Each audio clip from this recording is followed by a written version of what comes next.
మనం చూస్తూ ఉన్నాం.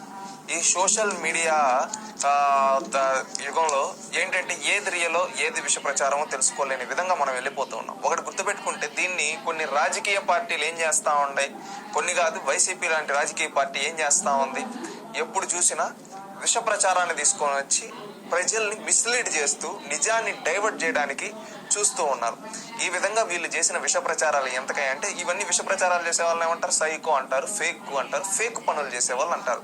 ఈ ఫేక్ జగన్ పార్టీలో ఉండే, ఫేక్ వైఎస్ఆర్సీపీ పార్టీలో ఉండే ఫేక్ ఎదవలు ఏం చేశారంటే ఒకటి కాదు రెండు కాదు దాదాపు కొన్ని వందల విష ప్రచారాలు చేశారు. దాంట్లో మనం ప్రముఖంగా కొన్ని చూసుకుంటే వీళ్ళు ఏ విధంగా డైవర్షన్ చేశారో రాష్ట్ర ప్రజలు, అదే విధంగా రాష్ట్రంలో ఉండే యువత ప్రతి ఒక్కరు గుర్తించారు. వివేకానంద రెడ్డి ఎవరు, రాజశేఖర్ రెడ్డి తమ్ముడు, జగన్మోహన్ రెడ్డి సొంత చిన్నాన్న. ఆయన చనిపోతే అది ఎవరు చంపించారని చెప్పాడు, సాక్షాత్తు చంద్రబాబు నాయుడు గారి పైనతో వేసి చంద్రబాబు నాయుడు గారి చేతిలో పెద్ద కత్తిని పెట్టి నారాసుర రక్త చరిత్ర అని రాసిన పేపర్ సాక్షి పేపర్, ఫేక్ పేపర్. ఆ తర్వాత రియాలిటీగా మనం చూసుకుంటే అది ఏం తేలిందిరా అంటే ఆ సాక్షి ప్రచారం అంతా ఉత్తి ఫేకు, దాంట్లో రాసిందంతా బోగస్ మాటలు. ఎంక్వైరీలో తేలిందంటే సాక్షాత్తు దీని హత్యలో వైఎస్ అవినాష్ రెడ్డి హస్తం ఉంది. ఈ వైఎస్ అవినాష్ రెడ్డి వెనకాల ఎవరో కాపాడుతూ ఉండేదంటే జగన్మోహన్ రెడ్డి అని క్లారిటీగా తేలింది. ఈ విధంగా తేలిన తర్వాత ఈ అవినాష్ రెడ్డిని ఎంక్వైరీ చేయడం కోసం సిబిఐ వాళ్ళు వస్తే ఆ సిబిఐ వాళ్ళపైనే ఇక్కడ ఆ రోజు అధికారంలో ఉండే జగన్మోహన్ రెడ్డి కేసులు పెట్టించాడు.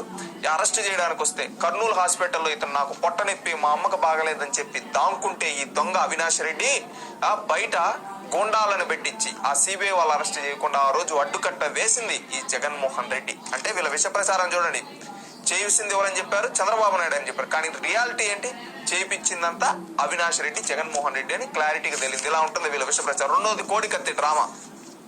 చంద్రబాబు నాయుడు గారు ముఖ్యమంత్రిగా ఉండేటప్పుడు, ఆనాడు ప్రతిపక్ష నాయకుడుగా జగన్మోహన్ రెడ్డి ఉండేటప్పుడు తనకు తానే కోడికత్తి డ్రామా ఆడి ఏం చేశాడు, చంద్రబాబు నాయుడు నన్ను చంపించేస్తున్నాడు, నన్ను అడ్డు లేకుండా చేసుకోవాలనుకుంటున్నాడని చెప్పి మాయ మాటలు ఆరు ప్రజలందరినీ నమ్మించాడు. ఆ తర్వాత తేలింది ఏంటంటే ఆ కోడికత్తి కేసులో నువ్వు సాక్ష్యం చెప్పుతూ రావయ్యా జగన్మోహన్ రెడ్డి అంటే ఈ రోజుటి వరకు సాక్ష్యం చెప్పడానికి రాకుండా నాకు ఈ పని ఉంది, ఆ పని ఉంది, ఈ నొప్పి ఆ నొప్పి అని చెప్పి దొంగ నాటకాలు ఆడుతూ ఈ దొంగ తప్పించుకుంటూ ఆడుతూ ఉన్నాడు. ఇది ఇంకొక ఫేక్ ప్రచారం. ఈ ఫేక్ ప్రచారం చూసాం కదా, కోడికత్తి. ఆ రోజైతే పులిచేసి పడిపోయి ఇంత పెద్ద కట్టు కట్టేసి పడిపోయి నేను ఇంకెళ్ళిపోతున్నాను మా నాయన దగ్గరికి అన్నట్టు డ్రామాలు ఆడాడు. తీరా చూస్తే అధికారం కోసం ఆడిన డ్రామా అని క్లారిటీగా తెలియదు. దాంట్లో వచ్చి సాక్ష్యం చెప్పమంటే చెప్పకుండా 5 ఏళ్ళు ఒక అమాయకుని రిమాండ్ ఖైదీగా పెట్టించిన వ్యక్తి